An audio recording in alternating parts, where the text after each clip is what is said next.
तो आज हम केस करेंगे मोहम्मद हुसैन वर्सेस स्टेट। ये केस है 1997 का। 1997 में क्या होता है, एक बस होती है, दिल्ली की बस।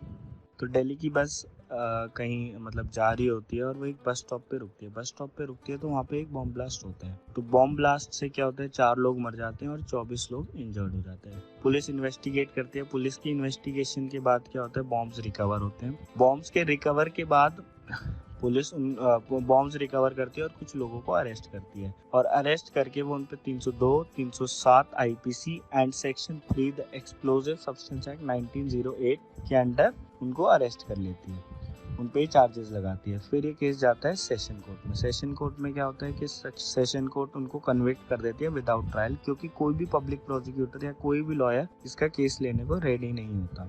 सेशन कोर्ट से जाता है हाई कोर्ट में। हाई कोर्ट इस चीज को कंफर्म कर देती है और डेथ सेंटेंस कंफर्म कर देती है उनके लिए। हाई कोर्ट से जाता है सुप्रीम कोर्ट के। सुप्रीम कोर्ट में डिविजनल बेंच के बाद जाता है एच एल दत्तू एंड सी के प्रसाद, ये दोनों जजेस होते हैं वहाँ पे। तो एच एल दत्तू एंड सी के प्रसाद इस बात को तो एग्री करते हैं कि मतलब एक लीगल एड सर्विस नहीं प्रोवाइड करी गई है और ये एक फेयर ट्रायल नहीं थी। एच एल दत्तू का ये कहना होता है कि इसके लिए कि हम रीट्रायल के लिए डायरेक्शन इशू कर दें, और सी के प्रसाद ये कहते हैं कि इनको वापस डिपोर्ट कर देते हैं पाकिस्तान में। फिर ये केस जाता है फुल बेंच के पास। फुल बेंच इस चीज को एक्सेप्ट करती है एच एल दत्तू के पॉइंट ऑफ व्यू को कि जस्टिस प्रिवेल नहीं हुआ है और रीट्रायल के लिए डायरेक्शन दिया जाए। रीट्रायल के लिए जब डायरेक्शन देती है तो उसके साथ साथ कोर्ट ये भी कहता है कि लीगल सर्विस के बारे में बताता है कि लीगल सर्विस प्रोवाइड करना कितना जरूरी है, पीडी एंड फेयर ट्रायल कितनी ज्यादा जरूरी है, और ये आर्टिकल 21 का पार्ट भी है कॉन्स्टिट्यूशन में। और लास्ट में वो ये भी ऑर्डर देती है कि जो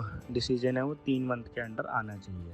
और बीच में मैं एक चीज़ मिस कर गया था। सी के प्रसाद जब डिपोर्ट करने के लिए कहते हैं पाकिस्तान में, वो ये चीज़ ऐड करते हैं कि भाई इतना पुराना केस हो गया, 1997 से चल रहा है, आज 2012 आ गई है, तो इसलिए इसको डिपोर्ट कर देते हैं। और रीट्रायल के लिए 386 सेक्शन में बात करी गई है सीआरपीसी के लिए, तो ये भी आप पढ़ लीजिएगा। इस केस में कुछ नहीं है, इस केस में बस फायदे बताए गए हैं कि ये free legal aid service provide करनी कितनी ज़्यादा ज़रूरी है और ट्रायल को फेयर और स्पीडी कितनी ज़्यादा ज़रूरी है। तो Mohan Singh versus state of Bihar, ये केस है 2011 का। इस केस में क्या हुआ था कि अनिल कुमार झा नाम का एक आदमी होता है जिसकी मेडिकल स्टोर होती है, उसका भाई होता है विकास कुमार झा। विकास कुमार झा को कॉल्स आते हैं गुंडों के कि आप हमें 50,000 रुपीज दो वरना हम आपके भाई को मार देंगे, मतलब थ्रेट एक्सटॉर्शन करने की कोशिश करते हैं अनिल कुमार झा से।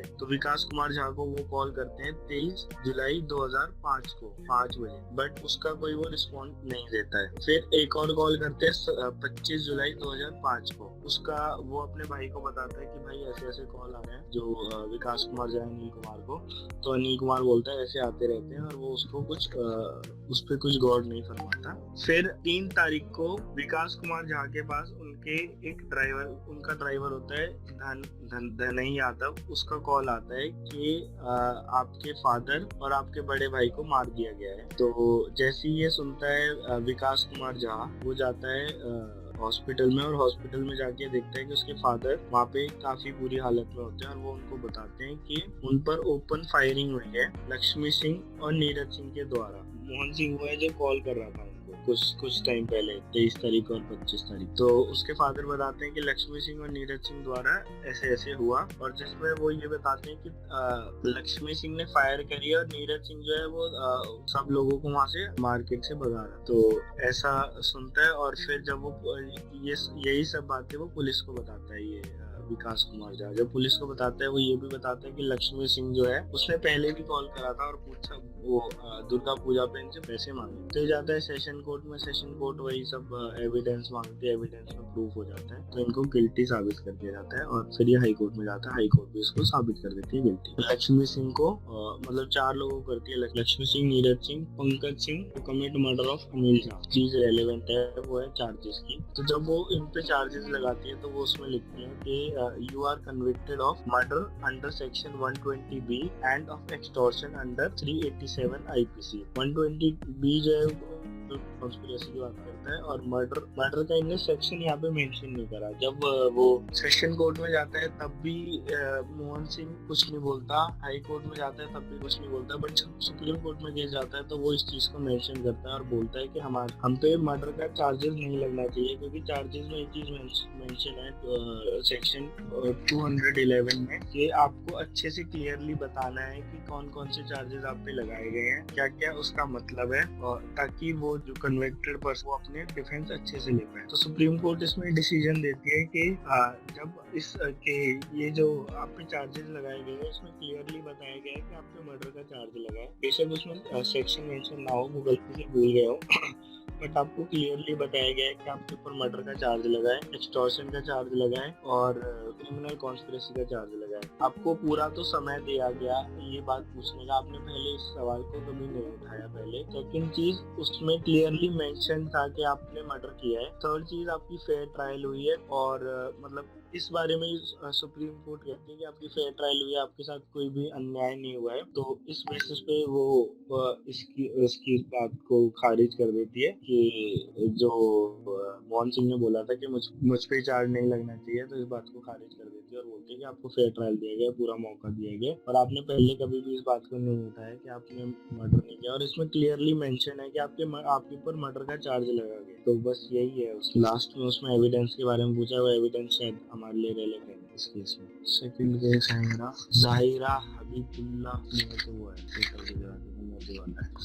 ये है Mohammed Hussain versus state. Hi everyone, मेरा केस रिलेटेड है rights of accused and victims के बारे में और यह केस है Zahira Habibullah H Sheikh versus state of Gujarat जो कि 2004 का केस है और वह हमारे केसमेट में 143 पेज नंबर 143 पेज नंबर पे दिया गया है।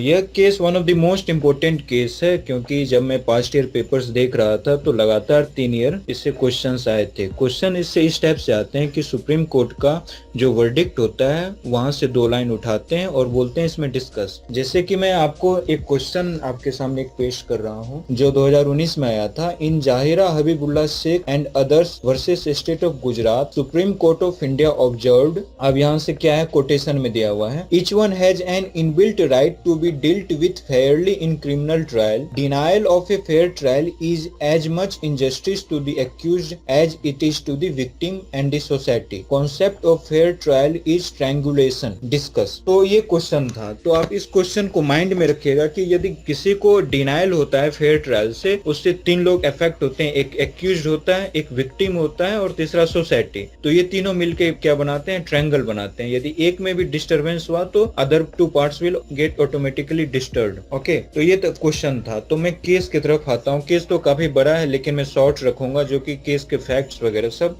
जो सुप्रीम कोर्ट के जजमेंट्स हैं उसे मैं अच्छे से आप लोगों के सामने पेश करूंगा। किसी भी जब भी कोई बड़ा हत्याकांड या इसी टाइप्स के केस होते हैं हमारे सोसाइटी में, तो उसके पीछे कोई प्रीफेस होता है। सेम इसमें भी एक प्रीफेस है। प्रीफेस यह था, वडोदरा में साबरमती एक्सप्रेस को कुछ असामाजिक तत्वों के द्वारा जला दिया गया था। तो उसमें 56 लोगों की मौत हो गई थी और इन 56 लोगों की मौत के बाद इनकी बॉडीज को ट्रेन से निकाला गया और ट्रेन से निकाल करके सारे शहर में अहमदाबाद में घुमाया गया। तो इससे लोगों के सेंटिमेंट्स काफी हर्ट हुए, एक सेक्शन ऑफ सोसाइटी के प्रति आक्रोशित हो गए। उन लोगों ने जाके 1 मार्च के रात 8:30 बजे जाके एक बेस्ट बेकरी नामक जगह था वहां पे आग लगा दिया। 2 इंसिडेंट है, एक 1 मार्च को है, एक 2 मार्च को। 1 मार्च को रात के 8:30 बजे और 2 मार्च को मॉर्निंग में 11 o'clock पे इन लोगों ने आग लगा दिया जिसमें 14 लोगों की मौत हो गई। जब इन्वेस्टिगेशन हुआ तो इन्वेस्टिगेशन में 16 लोग सामने आए कि मैं इसके खिलाफ मतलब कोर्ट में गवाही दूंगा। यहाँ तक तो सब कुछ ठीक है, गवाही के लिए भी रेडी हो गए, जला दिया गया, सबकी बॉडीज आइडेंटिफाइड हो गई। तो इसमें एक जाहिरा जिसके ऊपर मेन केस रिलेटेड है, Zahira one of the main eye witness थी जो सारे के सारे इंसिडेंट को देखी थी और इनका खुद का फैमिली मेंबर्स इसके सामने जल राख हो गए थे, जिसमें इसके बेटे भी थे, पति भी थे और कोई और भी सारे फैमिली मेंबर्स थे। तो ट्रायल कोर्ट का जजमेंट आता है 27 जून को। ये इंसिडेंट है 2002 का 1 साल बाद आता है ट्रायल कोर्ट का जजमेंट। तो उस जजमेंट में ये बोला गया कि trial court directed acquittal of accused person after, जितने भी सारे एक्यूज्ड पर्सन थे सारे को छोड़ दिया, क्योंकि जितने भी सारे इन्वेस्टिगेशन के टाइम पे गवाह के लिए रेडी थे उनके फैमिली वालों को धमकाया गया, प्रेशर डाला गया कि ट्रायल कोर्ट का जजमेंट से काफी सब शौक रह गए कि एक जितने भी सारे एक्यूज्ड हैं सबको तो पहले ही रिहा कर दिया गया। फिर हाई कोर्ट का आफ्टर 6th मंथ, जैसे 27 ऑफ जून को ट्रायल कोर्ट का जजमेंट आया, फिर 26 ऑफ दिसंबर को आता है इसका हाई कोर्ट का judgment after 6th month. High court was totally negligence in delivering the justice, high court totally dismissed the appeal. फिर उसके बाद हाई कोर्ट इसमें कम्प्लीटली बायस्ड था, तो उसमें जब जजमेंट दिया गया उसमें ना रीजन को साइटेशन दिया गया, जजमेंट बेस्ड होता है, तो high court was completely negligent. पहले ट्रायल कोर्ट ने भी छोड़ दिया क्योंकि उनके पास जो गवाह के लिए आए थे सबको डरा धमका करके मना कर दिया गया। जाहिरा जो हमारे केस में है, जिसके ऊपर केस है, इसको भी बहुत धमकी मिली थी। इनफैक्ट इसको मिनिस्टर से कॉल आ गया था कि किसी के खिलाफ तुम बोलना मत कोर्ट में। उसके बाद क्या होता है, इसी बीच NHRC national human rights commission पहुंच जाती है, तो यहाँ कंप्लेन करती है कि यहाँ की जो पब्लिक प्रोसिक्यूटर पर संदेह करती है। जाहिरा पब्लिक प्रोसिक्यूटर को बार बार कहती है कि हमें धमकी आ रही है, हमारे परिवार वालों को धमकी आ रही है, हम लोग फ्रीडम होके बाहर नहीं निकल सकते, किसी के सामने कुछ मीडिया वालों से नहीं हम कांटेक्ट कर सकते। तो पब्लिक प्रोसिक्यूटर फिर ये बोलता है कि धमकी आए कुछ है, मुझे उससे कोई मतलब नहीं है। पब्लिक प्रोसिक्यूटर उसके रिक्वेस्ट को खारिज कर देता है, बोल कि कोर्ट को विटनेस को प्रोटेक्शन भी, लेकिन वो मानता ही नहीं है पब्लिक प्रोसिक्यूटर। और फिर बाद में इसके बाद क्या होता है, यहाँ तक तो हाई कोर्ट है। इससे पहले आप एक चीज होता है, आर्टिकल 136 ऑफ कॉन्स्टिट्यूशन, इसमें ये बोला गया है स्पेशल लीव पिटीशन के बारे में। स्पेशल लीव पिटीशन क्या होता है, यदि कोई भी केस आपका पेंडिंग है, मान लीजिए ट्रायल कोर्ट में ही पेंडिंग है या हाई कोर्ट में ही पेंडिंग है, तो आप स्पेशल लीव पिटीशन के थ्रू आप डायरेक्ट अपना मैटर सुप्रीम कोर्ट में ले जा सकते हैं। इसमें क्या हुआ, तो इसके बाद जायरा, NHRC और एक और है सिटीजन्स फॉर जस्टिस, ये तीनों स्पेशल लीव पिटीशन के थ्रू अपनी याचिका सुप्रीम कोर्ट में दायर करते हैं। और CRPC के सेक्शन 406 के अंतर्गत ये सुप्रीम कोर्ट के पास पावर है, यदि ट्रायल यदि फेयर नहीं है तो सुप्रीम कोर्ट एक स्टेट से दूसरे स्टेट में फाइल को ट्रांसफर कर सकती है, यानी केस को ट्रांसफर कर सकती है। ये लोग जाते हैं सुप्रीम कोर्ट,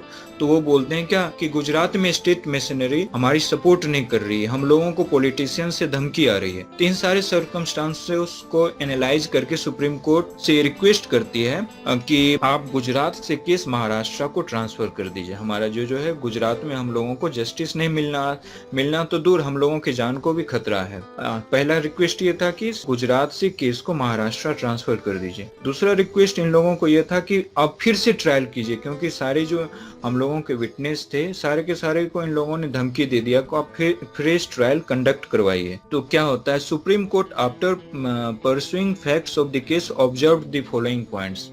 जब सारे केस के थ्रू से सुप्रीम कोर्ट ने कुछ डायरेक्शंस देते हैं इसमें, तो पहला उसका ये था कि purpose and existence of the court क्या है। यदि तुम लोग सही तरीके से जजमेंट ही नहीं दे रहे हो, विटनेस को डरा धमका रहा है, तो पब्लिक प्रोसिक्यूटर भी मतलब अपना जो दायित्व होता है वो अच्छे से निर्वहन नहीं कर रहा है, तो what is the purpose, main purpose is to get the justice. तो ये purpose and existence of the court ये लिखा हुआ है पेज नंबर 145 पे, पैरा 29 पे और पेज नंबर 145 पे। फर्स्ट पॉइंट यही लिखा हुआ है, right from the inception of the judicial system it has been accepted that discovery, vindication and establishment of truth are the main purpose underlying existence of the court. तो पहला का answer मिल गया कि purpose, what is the purpose and existence of the court. तो 29 para में page number 145 के first 4 line में, फर्स्ट 3 लाइन में ये दिया हुआ है। उसके बाद ये बोलते हैं कि what is the origin of fair trial. Fair trial permit the common law in both civil and criminal contest. उसके बाद फिर ये अपन को सारा लिख देना है कि ये सारा इंपॉर्टेंट है जो केस से रिलेटेड है। अब उसके बाद बोलते हैं ये what is the meaning of fair trial. ये पेज नंबर 147 पे दिया गया है, नीचे से 7th line. Denial of a fair trial is as much injustice to the accused as it is to the victim and the society. A fair trial means what? तो meaning of fair trial यहाँ पे मिल गया। A fair trial means a trial in which bias or prejudice for or against the accused, the witness and the cause which is being tried is eliminated. If the witness gets threatened or are forced to give false evidence, that also would not result in a fair trial. तो पहला तो मैंने बताया purpose and existence of the court, दूसरा मैंने बताया origin of the fair trial. तीसरा है meaning of the fair trial. इसमें क्या होना चाहिए, एक इम्पार्शियल जज होना चाहिए और एक फेयर प्रोसिक्यूटर होना चाहिए और एटमॉस्फेयर ऑफ जुडिशियल कैसा होना चाहिए, काम होना चाहिए। पैराग्राफ से इसका मीनिंग निकल के आया। तो चौथा पॉइंट सुप्रीम कोर्ट ने बताया, threatening of witness is denial of fair trial. इसमें बेंथम का एक कोटेशन याद आता, witnesses are the eyes and the ears of fair trial. ये आप कोटेशन करके अपना आंसर भी आप लिख सकते हैं यहाँ। और उसके बाद आया concept of fair trial is strangulation, जिससे क्वेश्चन अपना रिलेटेड इसी से था ना, concept of fair trial is strangulation. ये आपको मिलेगा पैराग्राफ 34 पेज नंबर 146 पे। अब 6th पॉइंट है, justice should not only be done but it should be seen to be done. ऐसा नहीं कि सिर्फ करने के लिए जस्टिस है इसलिए कर दो, बल्कि दिखना भी चाहिए कि सामने वाले पर्सन के साथ जस्टिस हुआ है। ये पेज नंबर 148 पे आपको मिलेगा ये लाइन। और उसके बाद इसका 7th पॉइंट जो सुप्रीम कोर्ट ने दिया कि जजेस are not mere spectator and the recording machine. कई हमारे पास जैसे एक्चुअली पूरे वर्ल्ड में 2 टाइप के जुडिशियल नॉर्म्स हैं, एक तो इनक्विजिटोरियल और एडवर्सरियल। तो हम लोग जो फॉलो करते हैं, जो कॉमनवेल्थ नेशंस हैं, जैसे जो जहाँ पे यूनाइटेड किंगडम ने, इंग्लैंड ने शासन किया, वहाँ एडवर्सरियल लॉ फॉलो करते हैं, तो जिसमें एडवोकेट्स का ज्यादा रोल होता है, तो जजेस का कम रोल रहता है। लेकिन हम लोगों ने जो अडॉप्ट किया है, बोले नहीं, जजेस को भी one of the most important part play करना होगा। इसलिए सुप्रीम कोर्ट ने ये बोला कि हम लोग भले ही एडवर्सरियल फॉलो करते हैं, लेकिन तो इसमें सुप्रीम कोर्ट ने बोला जजेस are not mere spectator and recording machine. ये पैराग्राफ नंबर 34 पेज नंबर 146 नीचे से 10th लाइन पे दिया गया है आपको। और 8वां पॉइंट जो उसने सुप्रीम कोर्ट ने दिया, witness protection and responsibility of the state. वही सेम पैराग्राफ नंबर 40 में आ जाएंगे। इस पैराग्राफ से ही में ही बताया गया कि विटनेस को कैसे हम प्रोटेक्शन दे सकते हैं और रिस्पॉन्सिबिलिटी ऑफ द स्टेट। जैसे मान लो कोई विटनेस आगे आना चाह रहा है, इन्वेस्टिगेशन के टाइम पे वो गवाही देना चाह रहा था, बशर्ते ट्रायल के टाइम पे ऐसा क्या हो गया जो गवाही देने से मुकर गया। यदि गवाही देने से यदि उसे धमकी मिली है तो उसे प्रोटेक्शन क्यों नहीं मिला। ये बोला कि इसीलिए 8th पॉइंट में बताया है कि विटनेस को हमेशा प्रोटेक्शन देना स्टेट की रिस्पॉन्सिबिलिटी है। और जो one of the most important thing है कि सेक्शन 406 जिसमें ट्रांसफर ऑफ केसेस किया जाता है, कि सेक्शन 406 पेज नंबर 147 पे आइए। ये मेनका गांधी वर्सेस राम जेठमलानी का one of the most important judgment था, हाँ 1979 में। इसमें लिखा हुआ है, while dealing with the claims of the transfer of a just case under section 406 of the court from one state to another, this court in Menka Sanjay Gandhi and Rani Jethmalani emphasized the necessity to ensure fair trial observing as here under। और last में ये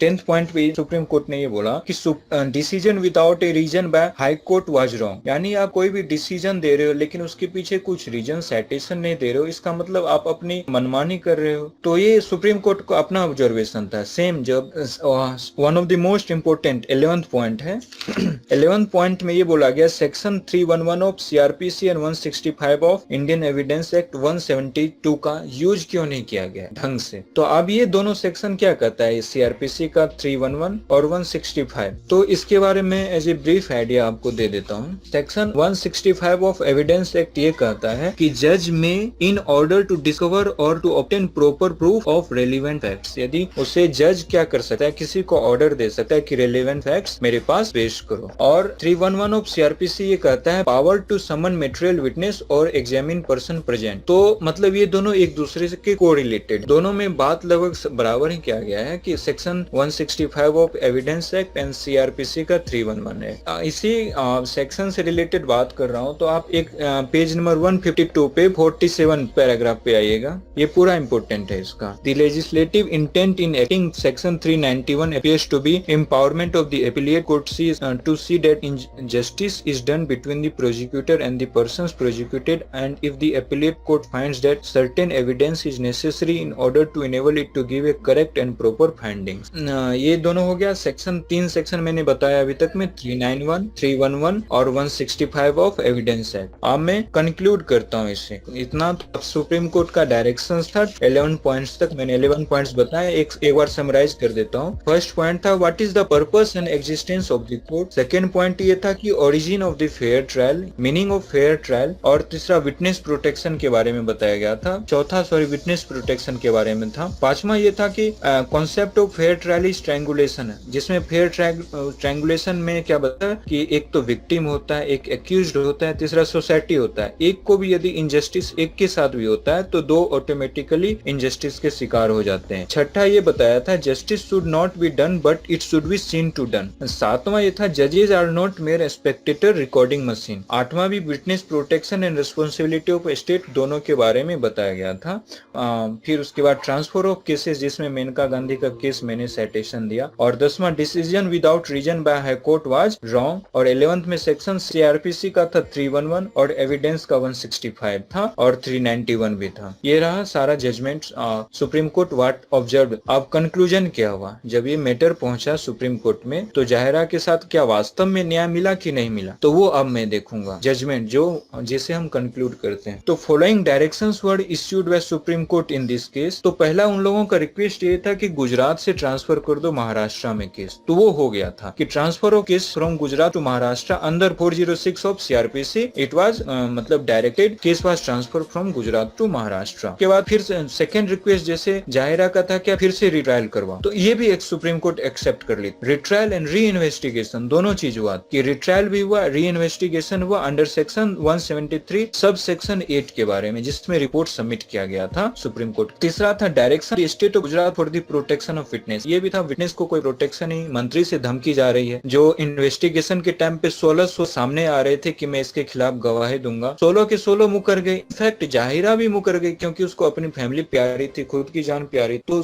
जाहिरा भी trial court के सामने appear नहीं हो पाए। और expenses of public prosecutor and advocate. चौथा पॉइंट ये था कि मान लो फिर अब यहाँ पे केस आया तो उसका एक्सपेंस कौन बियर करेगा। गुजरात से जो ट्रांसफर हुआ महाराष्ट्र में, तो इसमें बोला initial expenses was to beared by Gujarat government only. और पांचवा था कि appointment of another public prosecutor and role of victim. Supreme court give direction to the state government to appoint another public prosecutor. जैसे वहाँ का पब्लिक प्रोसिक्यूटर काफी निकम्मा निकला। उसने बोला कि यदि मतलब उसको धमकी आ रही है विटनेस को, तो आपने वीडियो कॉन्फ्रेंसिंग के थ्रू भी तो आप गवाही ले सकते थे। आप पब्लिक प्रोसिक्यूटर क्रॉस क्वेश्चन भी नहीं किया, रीजन भी नहीं दिया कि क्यों तुम लोगों के बोलते नहीं, धमकी आए कुछ भी आए तुम लोग अपना जानो, मैं बस मेरा जो काम है वो करूंगा। तो पब्लिक प्रोसिक्यूटर का ये काम होता है कि अच्छे से ट्रायल कंडक्ट करवाए, अच्छे से सारे विटनेसेस को सामने पेश करवाए, लेकिन ये सब कुछ नहीं हुआ। तो ये बोला क्या उनसे, उन्होंने जाहिर ये भी रिक्वेस्ट थी कि उसको हटवाओ। तो सुप्रीम कोर्ट का भी ये डायरेक्शन आ गया था कि स्टेट गवर्नमेंट को उसको हटाना है, कि मतलब पब्लिक प्रोसिक्यूटर को चेंज करवा दो। ये यहाँ तक का केस था। कहीं किसी को तो मेन केस ये था, इसका बैकग्राउंड वो गोदारा केस है जिसमें 56 लोगों की मौत हुई। 56 लोगों की मौत हुई तो उसके फिर लोग इतने भड़क गए कि इन्होंने जाके बेस्ट बेकरी नामक जगह पे दुकानों को जला दिया। तो इसे हम बेस्ट बेकरी केस भी जानते हैं, तो जिसमें 14 लोगों की मौत हो गई। तो 14 लोगों की मौत हो गई तो 16 विटनेस पहले इन्वेस्टिगेशन के टाइम पे सामने थे, ट्रायल कोर्ट पे जाते जाते सारे मुकर गए। 6 महीने बाद फिर हाई कोर्ट का जजमेंट आता है। हाई कोर्ट वाले में भी फिर ये लोग एनएचआरसी, जायरा और सिटीजन्स फॉर जस्टिस तीनों मिलकर सुप्रीम कोर्ट में जाते हैं under special leave petition under article 136 के अंतर्गत। सुप्रीम कोर्ट फिर डायरेक्शन देती है। डायरेक्शन देने के बाद जो जो इसका मांग था जाहिरा का, सारे को मांग को मान लिया जाता है। इतना ही था।